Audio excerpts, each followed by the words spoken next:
Alright. I can teach you guitar here, once again with a generic name, for my first official lesson. And it's going to be basic soloing in pentatonic scale. Now, I have to do the boring part first and explain what pentatonic is. Because you don't want to be a guitarist that doesn't know anything about theory, because it's going to hold you back. So, pentatonic, penta, 5, like pentagon, 5-sided, you get the point.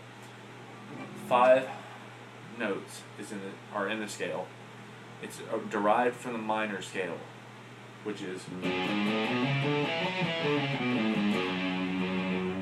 it's a sad sounding scale, it's minor. Also, I'm going to sound differently than you. I'm doing everything on the 5th fret here, but I'm in D standard tuning, or D flat standard tuning. So it's going to sound different. If you're in the E standard tuning, it'll sound like this. So if you sound off from me, if you're doing it on the 5th fret, it's totally cool. You're probably going to, unless you like to play in drop B, then you'll sound right.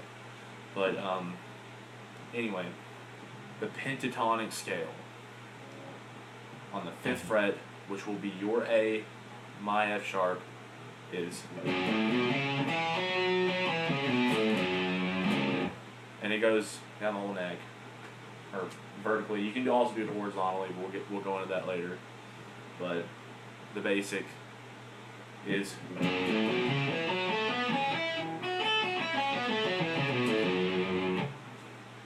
that's the basic like pentatonic scale in this box position, and it goes, I'll tell you the fret, the string, and here we go. So on the low E, it's 5, 8. On the A string, it's 5, 7. On the D string, it's 5, 7. On the G, it's 5, 7. On the B, it's 5, 8. And on the E, it's 5, 8. And it's the same going down. So 5, 8, 5, 7, 5, 7, 5, 7, 5, 8, 5, 8.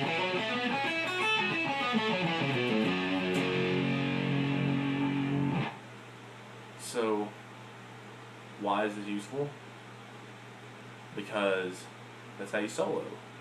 I may have already said that, but that's how you do it.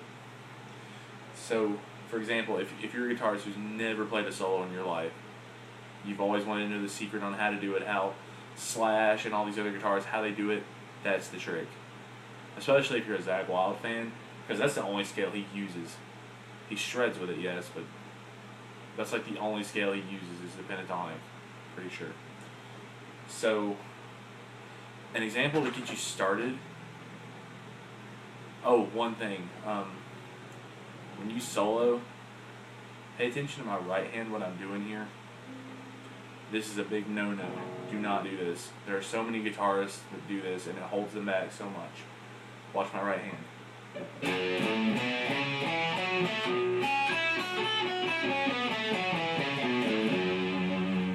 I think I got it in the shot. I'm going to lift it up again just to make sure that you can see what I'm doing here.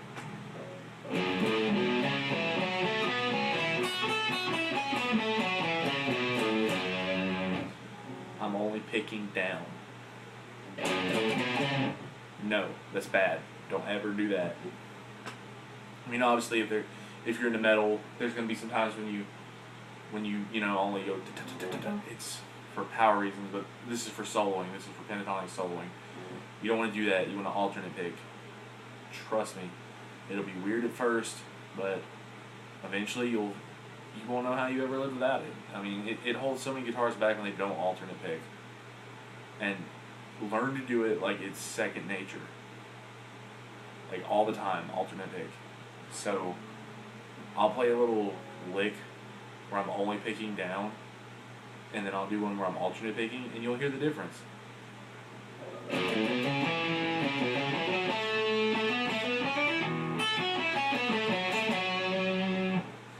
that was only picking down. It sounds kind of choppy. It doesn't really, all the articulations, the notes, it all sounds the same. Now I'll do a lick where I'm alternate picking, and you'll hear the difference.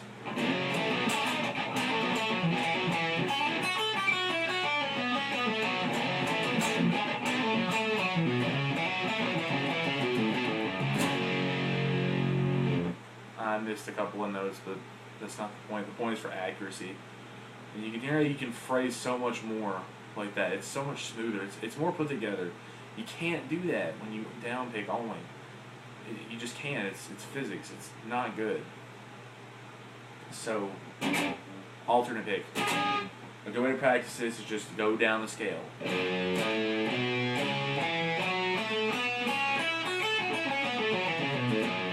It's not going to sound, it may not sound great at first. It may be harder for you to do. It's going to feel weird, but that's the point. You're supposed to learn to do something new. That's the point of taking guitar lessons. So, it's going to feel weird at first, but if you practice it for, an hour a day, in a week, it'll be second nature. You won't even think how you live without it. So, alternate picking, very, very important when you're going to be a lead guitarist, especially if you want to shred. Because that's all alternate picking is shredding. It's shredding. It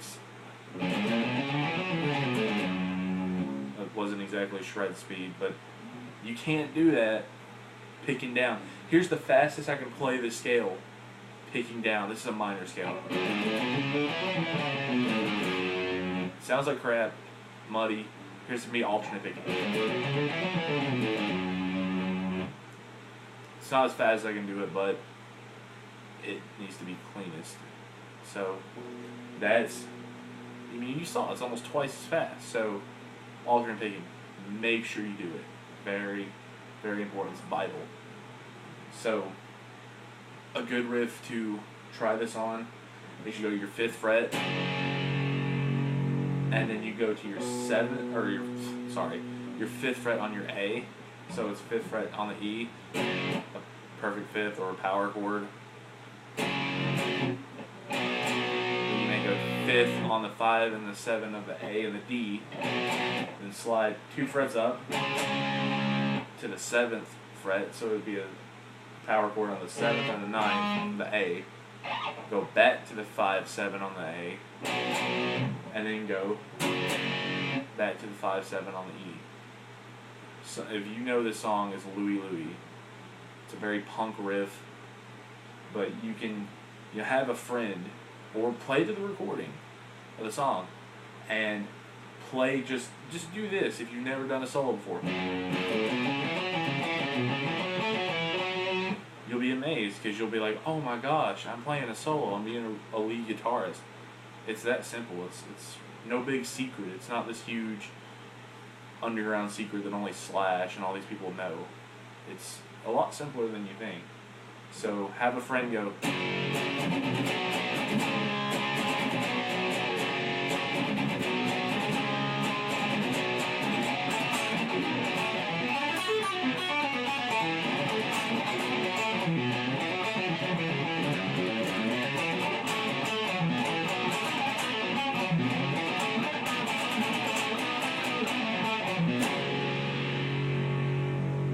That over and it's going to sound really good. Obviously, if you've never played a solo before, you may not be able to do that, or you may be able to do it better than me. But who knows, But that's the big secret to soloing. It's not, it's not a secret. So a lot of people don't know that, and that's why I'm here to teach you guys. So go practice that, and I'll make another video. I'll try to this weekend. I get a chance. Have a great night.